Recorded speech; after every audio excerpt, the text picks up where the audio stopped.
So sending him to Syria, where he was tortured and imprisoned without any kind of explanation for 10 months, isn't he entitled to some compensation from the US government who did that to him? I don't think so, no. That's my opinion. That's my opinion. So? Yeah. It was on your watch. Sure. You were head of the CIA in Europe. Right. The plane landed in Rome. Right. Well, I mean, I don't know. That's what they say. I can't comment on that. The world is closing in on the CIA renditions program. Flight logs show planes have landed in 29 different countries. 300 CIA landings in Europe alone. Hard to keep that secret for long, but Europe's governments are still trying, still denying they're involved. I think the Spanish authorities knew that there were flights from Palma to Guantanamo. Clearly, businessmen don't fly to Guantanamo. I don't suppose the authorities investigated. They just preferred to keep quiet and turn a blind eye to what was going on right under their noses, which was they were kidnapping citizens. Now, around Europe, there's a power struggle between governments and the law. In Spain, judges are investigating what their government knew. In Italy, 25 CIA agents are wanted for kidnapping, and a former head of military intelligence is in the dock, with the Italian government accused of a cover-up.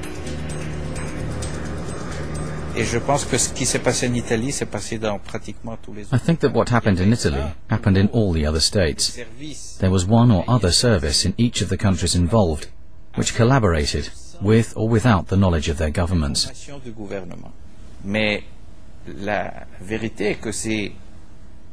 But the truth is that those governments don't want to know what happened. Because for them, the US is a very important ally. It's an economic power, and many European countries have chosen to put those interests before their values.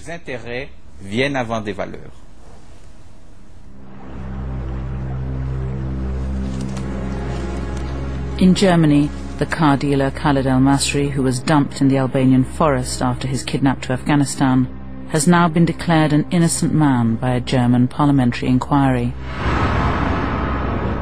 And prosecutors there have issued arrest warrants for the CIA rendition crew who kidnapped and assaulted him after their break in Mallorca. But he's had no help after his ordeal, and he fears he's losing his mind. The German government denies it, but he's convinced they were in league with the CIA.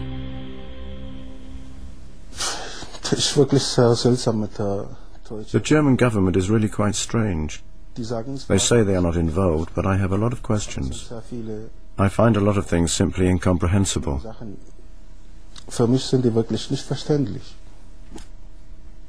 Like if his government really didn't know he was there, who was the German in his Afghan prison who called himself Sam?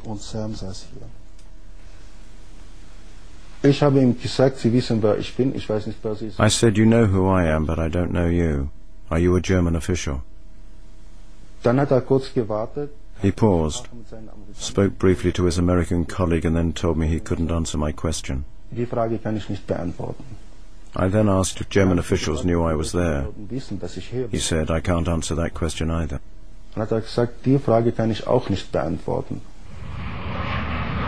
British denials too are unconvincing.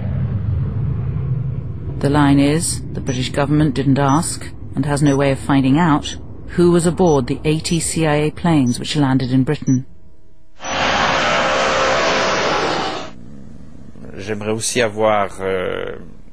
I would also like to have clearer information about the role the UK played.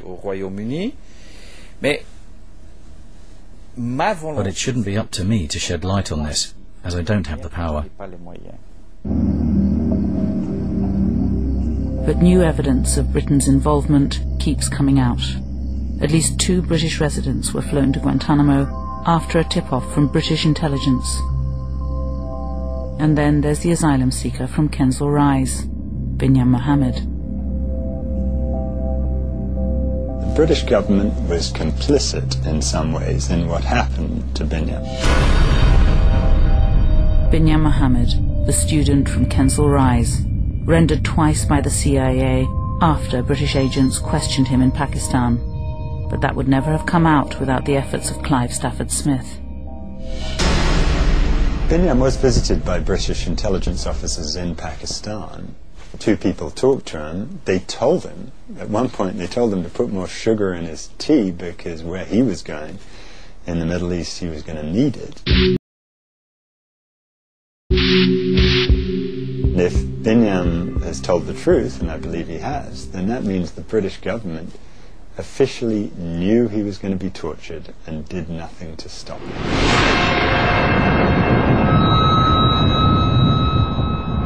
He says his interrogators in Morocco and Afghanistan knew everything about his life in London, his girlfriend, his kickboxing club, his friends at the mosque.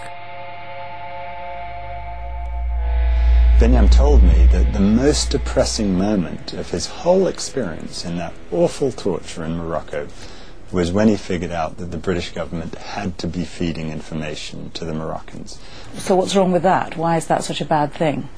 There's nothing necessarily wrong with different governments sharing intelligence, as long as they're not sharing intelligence that results in the false incarceration of innocent people, and certainly as long as those governments are not implicated in torturing people.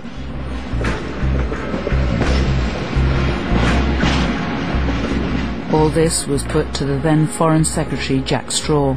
Were British intelligence agencies complicit in the CIA's rendition of Binyam Mohammed al-Habashi?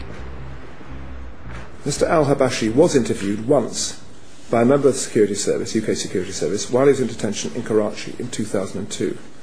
The Security Service had no role in his capture or in his transfer from Pakistan. It doesn't answer the question, was Mr Habashi handed over deliberately by the British intelligence services to the CIA? The service had no role in his capture or transfer from Pakistan. Right. That's a different question. I don't think it is. It's the same answer. Well, can you just clarify it? Sorry. No role in his transfer to Pakistan. From Pakistan. From Pakistan. That's what you asked. No, I'm sorry. The allegation is that he was handed over to the CIA in Pakistan. I know nothing about being handed over to the CIA in Pakistan. Can you clarify that in a further letter to the committee, please? I may or may not is the answer, because I think that basically these are matters for investigation by the ISC. The ISC, the Intelligence and Security Committee, meets in secret, and its findings may never be published. Its report on rendition acknowledges mistakes, but what may never come out is its fury at the Bush administration for compromising British agents and damaging genuine anti-terrorist cooperation between allies. That too is the view of the former head of the CIA in Europe. He says it's one of the reasons he resigned. One, it affects the willingness of other countries to work with us, the intelligence services and police forces of other countries to work with us. Two, it makes it difficult, even if those countries do want to help us, it then makes it very difficult for them to help us because there's all this bad publicity and they're at risk of violating their own laws and that sort of thing. But I can tell you that I don't believe that intelligence collected under that type of situation is reliable. You can't depend on that. That's now the dilemma for Europe's courts, whether to accept evidence that could be tainted by torture.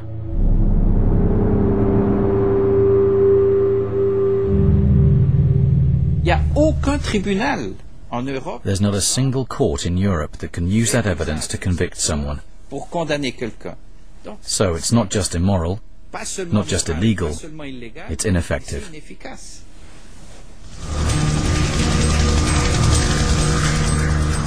Today, the so-called dirty bomber, Jose Padilla, is on trial in a Miami court. But there's no mention of the radioactive bomb plot, apparently foiled with such aplomb. He's now charged with assisting terrorism, and after 5 years in custody, he's pleading insanity.